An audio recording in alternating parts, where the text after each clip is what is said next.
Mike Sports Vibes. Thank you for vibing with me. Vikings win, but that was scary. We win 21-13 against the Indianapolis Colts. This is the game recap, and this is a die-hard Minnesota Viking fan giving my honest perspective on this game. And look, don't be mad at me, but I feel like the Vikings offense has to step their game up big time, because if you struggle against the Colts defense, you allow them to shut you out in the first half. We scored nada in the first half. Luckily, we got it together in the second half, scored 14 points in the third quarter and a touchdown in that fourth quarter to make sure we get that dub. But my goodness. And this is what happened, y'all. Before I get into the details, I got to talk that talk. Make sure you hit that like button, hit that subscribe button. We're going live for absolutely every single game this season. Join the YouTube family. Sam Darnold was 28 of 34 for 290 yards. 8.5 was his average per pass. And he had 3 touchdowns, right? I love those numbers. But if we could just take away the 2 interceptions, we could take away that fumble that shouldn't have been a fumble, and they picked up the flag. I don't understand that. Can y'all leave in the comments what the heck was that about? It looked like it was a face mask. It just looked like something was off about that play. And then they ran it all the way into the end zone. I said, yo, our offense ain't scoring and they're giving up points. We got to hit them with the nah, bruh. I got to hit them with nah, bruh. Nah. But they were clutch at the end, but we're going to get to that a little bit later. But Sammy D, I need you to be back to your old self when you had what was the play? It was a play action pass against the 49ers in the end zone, in our own end zone, throwing it deep to one of the best wide receivers in the game, the best wide receiver in the game, number 18, Justin Jefferson, for a 97-yard touchdown pass. Can we get that Sammy D back? Because we haven't been seeing it the last 3 weeks. It's almost been a month. It's almost been a month we haven't seen it. We need that type of swag back, man. Bring it back. Now, let's get to KOC. KOC, your play calling, your scripted plays struggled against a team that has I'm not going to say they don't have no talent on the defensive side of the ball, but come on, bruh. You got Justin Jefferson. You got Aaron Jones, Jordan Addison, TJ Hawkinson coming back from his injury. Shout out to him. You know what I'm saying? Coming back and being on that field.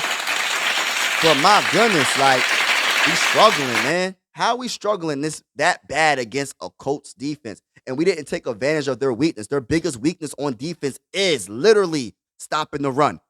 Aaron Jones did rush the ball 21 times. Cam Akers rushed the ball 6 times. So Aaron Jones rushed the ball for 64 yards, 3.0 per carry. But that doesn't tell the full story, because there was some times where he would break tackles and get 8 yards, 10 yards.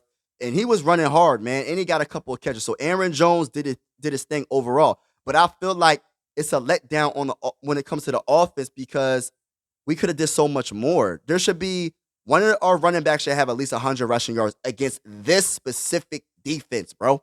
Against this defensive line. How did we not have that? We gave up on the run, and for what? Because we wasn't down by 30 points. We wasn't down by 10 points. We were only down by 7 points, bro. That's it. And you're telling me you give up on the run a little bit in the first half? Like, why? And then Cam Akers. I want to give a big shout out to Cam Akers, number 27.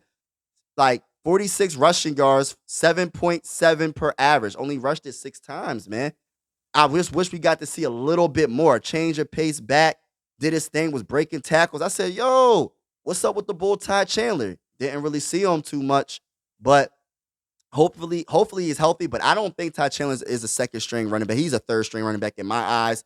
But getting back to just the turnovers for Sammy D, you cannot make turnovers like that, bro. Especially throwing it into the end zone. You can't do stuff like that, bro. You just can't. You know what I mean? You got to take care of the football a lot better.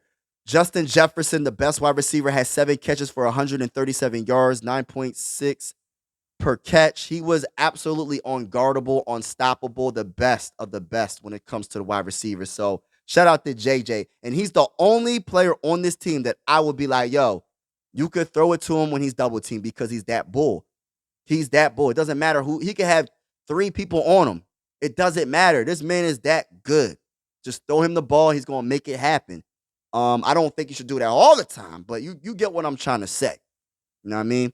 When it comes to Josh Oliver, number 84, he had a good game. He was blocking well. He had 5 catches for 58 yards. So he's catching the ball. I'm like, where is this all at the last couple of games? Like, but he did well. He averaged 11.6 per catch, and he had 1 touchdown. Also, Jordan Addison, free Jordan Addison. Jordan Addison, man. Shout out to him, man. Yes, man. Free three.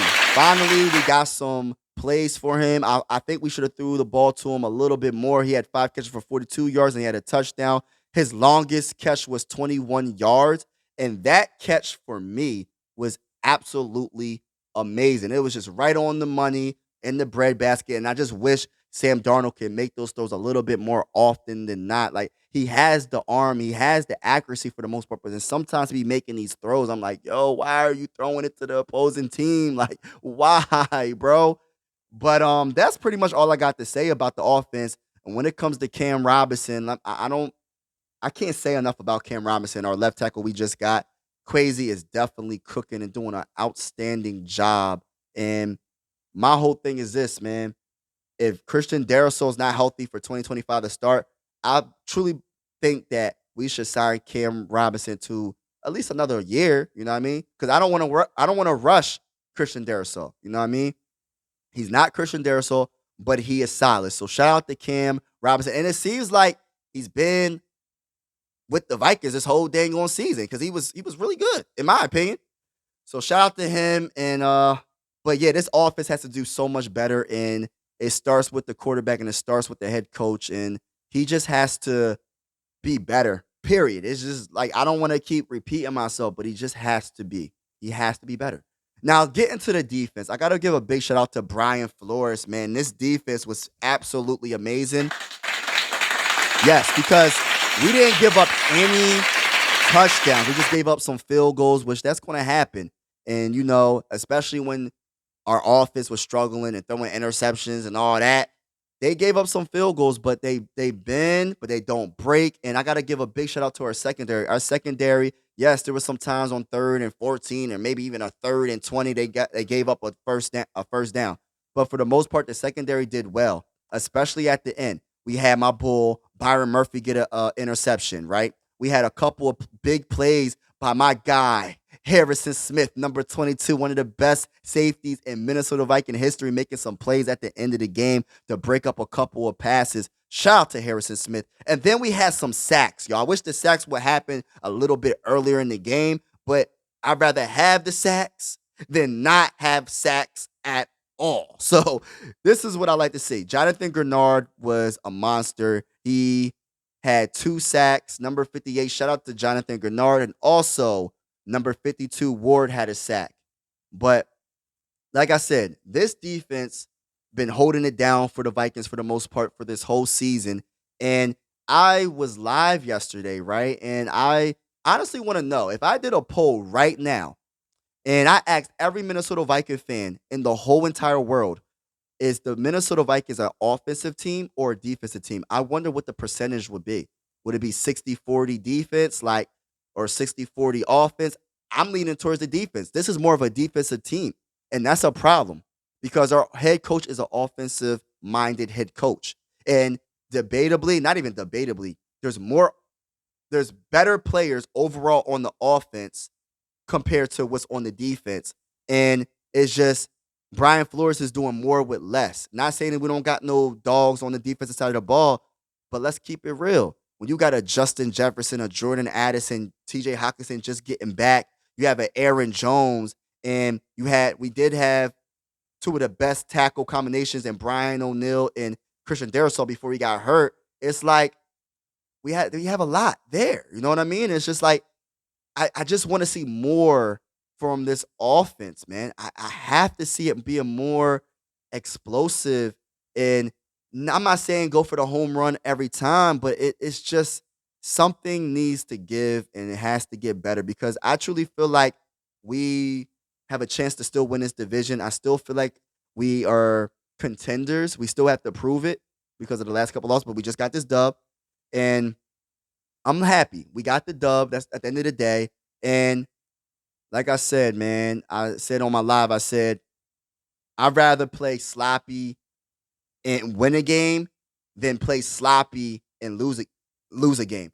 I don't want to play sloppy at all, but I'm just saying, like, if we going to win and we play sloppy, we could correct those mistakes. Even when you lose, you can correct those mistakes, but I'd rather have the dub, you know what I mean, than the L. But that's all I got to say. Hopefully you have a wonderful day. And as always, God bless. Peace. Mike Sports Vibes, thank you for vibing with me. Yeah. Mike Sports Vibes, thank you for vibing with me. I'ma talk that talk about the Sixers and the Vikings. I'ma talk that talk about the Sixers and the Vikings. Let's go. I really do this. I'm a hybrid fan. I'm a stand-up man. Yeah. They be hating on the squads, but they really a fan. I'ma talk that talk about the Sixers and the Vikings. I'ma talk that talk about the Sixers and the Vikings. Let's go.